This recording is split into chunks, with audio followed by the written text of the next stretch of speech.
What if you were a government official? Okay, let's just say that. And one day you saw or believed strongly that you had the opportunity to protect the lives of millions of people in your country as well as another country, and like just several countries, to stop a nuclear war. But it would be at the cost of potentially losing your own life, perhaps your family's life, right? Like you would have to sacrifice yourself, and there would be no guarantee that you would succeed in stopping the war, but there's a chance. You know, what if? That's just a piece of the Courier, and this is my review.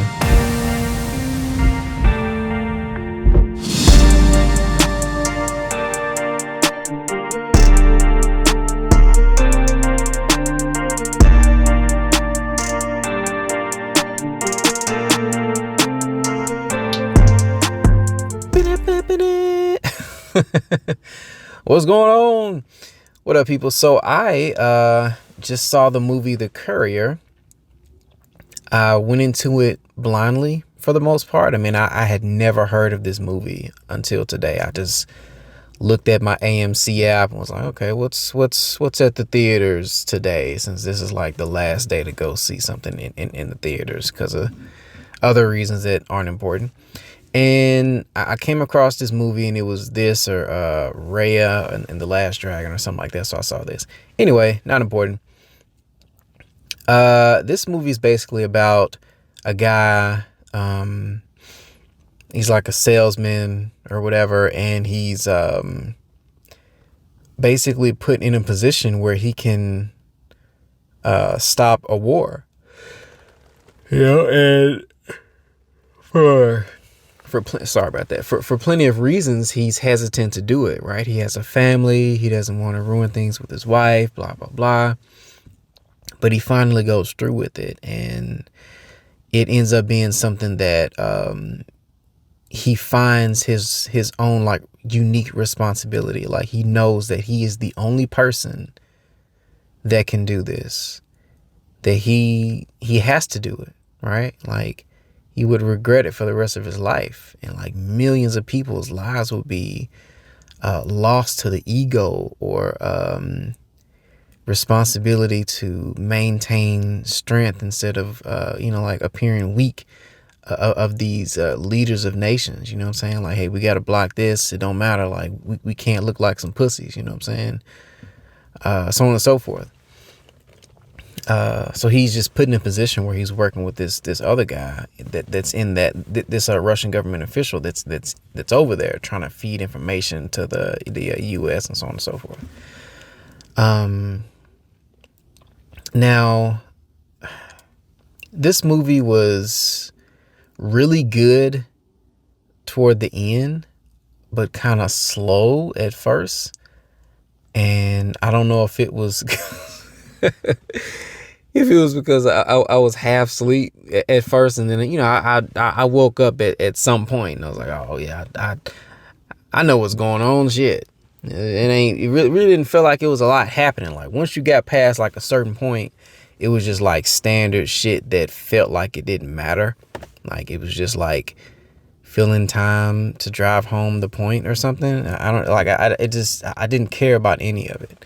But once you got past like maybe like the first half or something like that, like really the beginning, once it's setting everything up, and you get to the second half, I feel like it gets like a lot better. And at the end, it's like really good. I damn near feel like they should have started it off like at the end and then went back in time. That way, it would have been like more of a like more stakes. Like you would know that some shit's about to go down, but you don't know what's gonna happen. Like, how do they end up in this situation or whatever, But that being said, what's very interesting about this true story is that there's so many little instances where people that you don't know, may never meet, are doing big things. You know what I'm saying? Like they're having these major impacts, you know, like secretly stopping nuclear war, or secretly starting nuclear war, or secretly trying to start nuclear war. There's all kinds of little stuff like that. Well, at least back then. Like now it's like you damn near don't even have to be there. You can just do some shit on your computer. You know, like, you know, folks will be hacking like other governments and stuff. Like, you know, the Chinese hacked us, the Russians hacked us. You know, like they don't have to send anybody. They just put in a code in the computer, and now they accessing our voting machines or something. You know, it's crazy. But back then, like spies and shit, like it was very, very popular, I guess, or whatever. And okay, well, for me, this movie, you know, because it was so whatever in the beginning, it's like it felt kind of dry for some of it, you know. I kind of want to rate it a 6 on the first experience meter or whatever, and a 4 on the replay value. I don't feel like I need to watch it again, you know. I will if somebody like really wants to see it and they want to see it with me. But like, I probably would never, I will probably never watch this movie by myself. Well, maybe the first part, because I was half asleep, but everything else, like, I don't need to see it again. Like, I get it.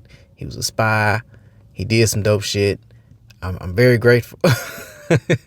The world would not look the same if these guys hadn't did what they did. Like, the world would not be the same right now. Like, that's crazy, man. So many just little shit, like 1 or 2 people just changing everything. But it's like, I get it, you know. Like, I don't need to see it again. Maybe just to get their names so that I can like remember it, because I just like history. I like historical shit sometimes. That would be it. So yeah, you know, without spoiling it too much or whatever, I can definitely recommend seeing this movie. Try to do it when you're not half asleep and got some energy, maybe. Cause it's kind of slow at first. It's I don't know. It ain't. It's not like an action film. It's a situation where it's like a lot of talking. It's like a lot of reading subtitles. And if you half sleep, you're gonna miss some shit. All right. Thank you for watching or listening. I hope you have a great day. Goodbye.